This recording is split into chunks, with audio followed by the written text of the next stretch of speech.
So I decided to switch up some of the gearing in the TE250i. I have some thoughts on a 300 two-stroke where I can lug around a bit easier with my weight and gear, especially in slow-moving technical terrain.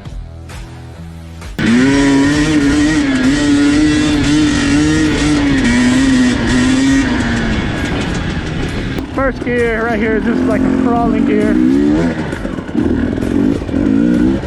It just easily crawls up just about anything. So we're out here in Moab, and I kind of wanted to do a review of the 1250 sprocket. Now there's definitely some pros and cons about this gearing. A lot of common sense is, you know, the first gear is very short, but it makes an excellent crawling gear. And I figured this place would be perfect to test this out. So right now I'm on third gear, and it honestly almost lugs like a KTM 300. This actually, the 1250 sprocket, it's easy to pop your front too. So this is third gear. It spins up a lot faster, which can be kind of like a bad thing, you know. This is, well, and right here I'm in second gear, back on third, because I feel like second is just way too short.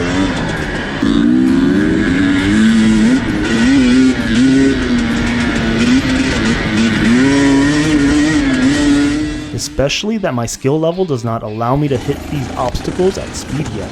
So maybe if you are a very good rider and very confident hitting rocky trails at speed, this might be a bit different for you.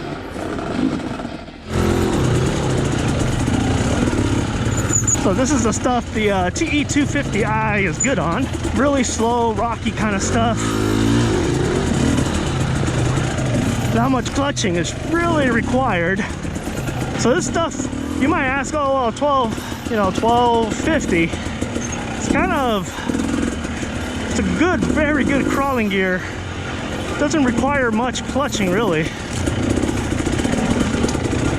Very easy to recover too.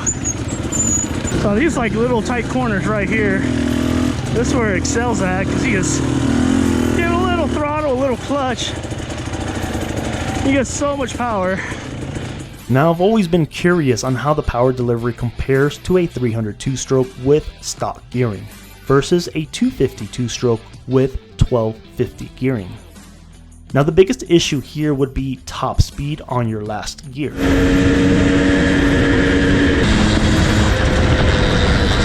For me, the 250 two-stroke was able to still sustain 70 miles per hour when trail hopping. But if you are looking for a bit more top-end speed, stock gearing would obviously be a lot better. Now this gearing is a bit of a double-edged sword with me, since I've tried it on our high elevation single track, slow moving single track, and also Moab with its steep long hill climbs. Let's first start off in Colorado. The very first thing I noticed was how much more quickly the bike revs up to the power band, and second gear instantly becomes a lot more usable in slow technical terrain. For the most part, I can now sustain and stick to second gear with my skill level, while before a lot would mostly be in first gear, especially on our high elevation single track.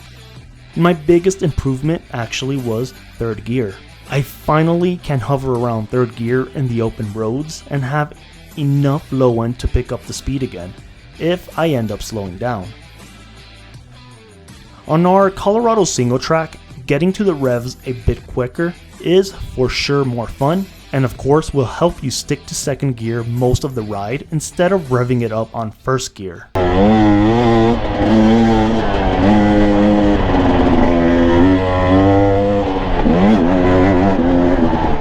Now to me, the 250 had about the same low-end grunt as a 300 two-stroke, however I still give the advantage to the 300.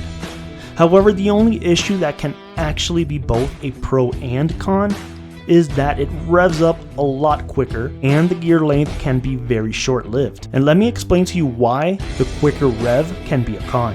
So for this, we need to head over to Utah where the terrain can change in an instant.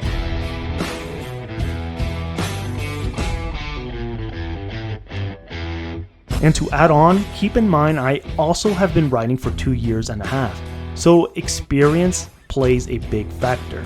Now the best way I can describe the situation is, in second gear, the length of the gear gets cut in half, and that longer usable range of power goes away, making it very short and quick.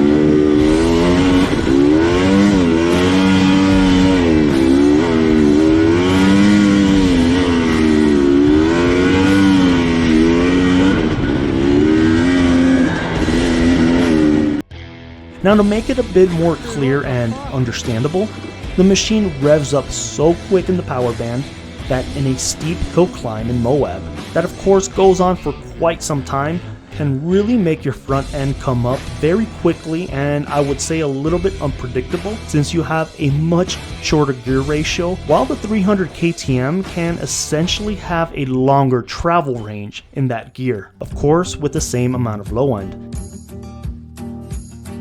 Alright guys, so right now I am in third gear. I'm kind of lugging on it, and this is actually a hill climb, but we are in about 7,000 feet elevation. I'm gonna tell you right now, yeah, this gear I think is good all around, but for some reason this gearing really scares me out in Moab when it's a non-stop hill climb. But this trails, like stuff like this, man, it's awesome. So right here we're like in an incline, right? This trail is great. Hey man, this trail, I'm on third gear, believe it or not, just lugging. I don't even have to give it much clutch. So I would say like on these single tracks, you know, it's very usable. And this is actually a climb to the top. It's not very steep. So right here, this is third gear right here. See how it lugs just fine? Oh, tree. Whoa! Now for someone with my skill level, it makes it a bit taunting to hit very steep hill climbs on second gear while I was in Moab, due to how fast the motor spins up, essentially causing my front to become very light, even while distributing my weight incredibly forward, essentially shattering my confidence completely. Now I'm sure with practice, patience, and doing it over and over again, I can establish my skill level where I can hit these hill climbs in the revs. But of course I don't live in Moab, so I only go to Moab maybe once a year. Anyhow, be sure to subscribe, hit that bell button, and I'll catch you guys in my next video.